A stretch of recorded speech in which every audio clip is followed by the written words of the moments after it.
lagi bersama aku Cici Tintin.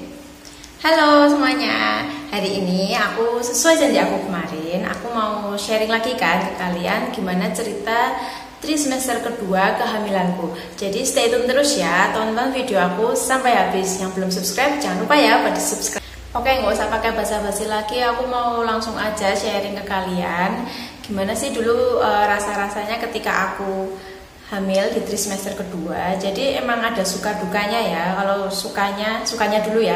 Sukanya itu ya memang perutnya jadi kelihatan ya. Kalau di trimester pertama kan memang aku banyak yang pusing, mual, muntah. Jadi perutnya kan belum kelihatan nih kalau lagi hamil. Nah, masuk di trimester kedua itu perutnya udah mulai kelihatan nih kalau aku hamil kan. Jadi ya senang ya, dedeknya berarti kan tumbuh dengan baik. Terus sukanya juga makan jadi lebih enak karena aku udah nggak yang pusing, mual, muntah. Pokoknya makan apa aja udah ngerasain yang enak. Nah mungkin mami-mami ada nih yang masih ngerasain pusing, mual, muntah. Itu nggak apa-apa sih menurut aku. Kalau di pengalaman aku ya itu cuma sampai di trimester pertama. Setelah itu masuk trimester kedua kalian pasti udah lebih enakan lagi, lebih kuat lagi badannya. Nah terus dukanya sekarang kita bicara nggak enaknya ya. Nggak enaknya sih emang mungkin karena perutnya udah agak gede. Ketika aku berdiri terlalu lama, nah itu di bagian lutut itu udah mulai gampang pegel gitu loh. Jadi mungkin buat mami-mami jangan terlalu sering banyak berdiri ya ketika udah masuk di trimester kedua. Itu kalau aku pribadi ketika udah masuk 4 bulan ke atas itu ketika berdiri lama, nggak lama sih sebetulnya, tapi mungkin karena posisi lagi hamil ya, jadi gampang pegel tuh loh bagian lutut terutama ya. Terus bagian pinggang itu juga gampang pegel. Jadi buat para mami-mami jangan terlalu banyak capek-capek, jangan terlalu banyak berdiri, mending dibikin rileks aja biar kehamilannya sehat-sehat dan juga lancar-lancar. Nah, terus biasanya di trimester kedua nanti ketika kalian periksa ke dokter, periksa USG itu nanti dokter pasti nyaranin kalian nih buat tes darah. Nah di situ kalian diperiksa sih.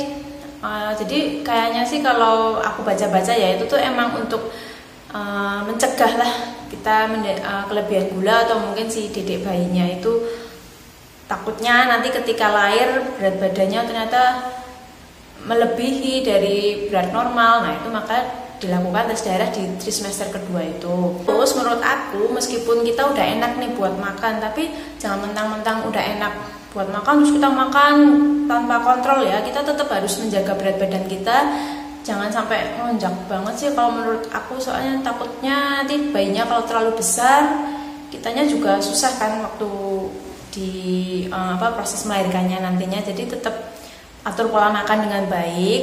Mungkin emang sedikit lebih porsi makannya mungkin kita kan jadi gampang makan ya karena kita ada dedek bayinya, itu nggak apa-apa, tapi tetap diatur ya mami ya. Terus juga jangan lupa air putih itu 8 gelas sehari itu harus ya kalau menurut aku ya, karena kan kalau kita lagi hamil tuh kayak bawaannya tuh lebih gerah. Nah itu jadi jangan lupa buat dicukupi kebutuhan harian airnya mami ya sama si dedek bayi juga. Terus aku ada sedikit tips nih, mungkin kalau ketika kalian udah ada nih mami yang udah masuk trimester kedua, mungkin berat badannya bayi kok sulit naiknya. Dulu aku juga sempat ngalamin. Nah itu kalau saran dari dokter aku banyak-banyakin buat makan telur sama pisang. Jadi dua tadi telur sama pisang ternyata ampuh kok untuk naikin berat badan si bayi. Terus jangan lupa ternyata bayam itu juga bagus banget loh untuk kitanya, untuk maminya, untuk si dedek bayinya itu juga bayam itu ternyata bagus banget karena dia juga nambah darah kan di dalam tubuh.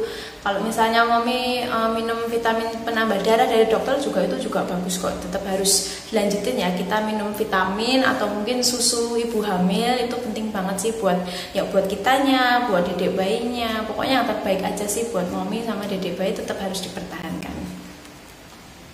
Nah ternyata ada sukanya lagi nih kalau udah masuk di trimester kedua. Itu ketika USG kalian udah bisa nih ngeliat bayi kalian itu cewek atau cowok.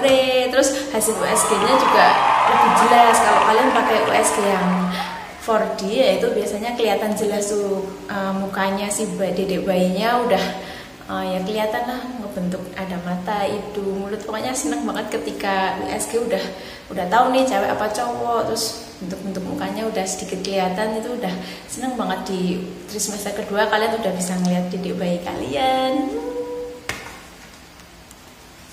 Nah, kalau kalian udah tahu jenis kelamin dedek bayi kalian, otomatis kalian udah mulai nih bisa persiapan dikit-dikit aja sih, mulai nyicil untuk beli baju, terus sepatu, topi untuk persiapan si dedek bayi udah bisa kok dikit-dikit dicicil. Nanti masuk ke trimester ketiga mulai beli nih bedongan dan lain-lain. Nah, nanti di kehamilan aku yang masuk ke trimester ketiga itu aku juga pasti akan bikin video lagi, sedikit sharing lagi aja buat kalian. Dan untuk video aku kali ini cukup sekian. Terima kasih buat kalian yang udah nonton, jangan lupa ya di like. Buat kalian yang belum subscribe, jangan lupa di subscribe. Oke, dah, kembali lagi ya di video aku selanjutnya.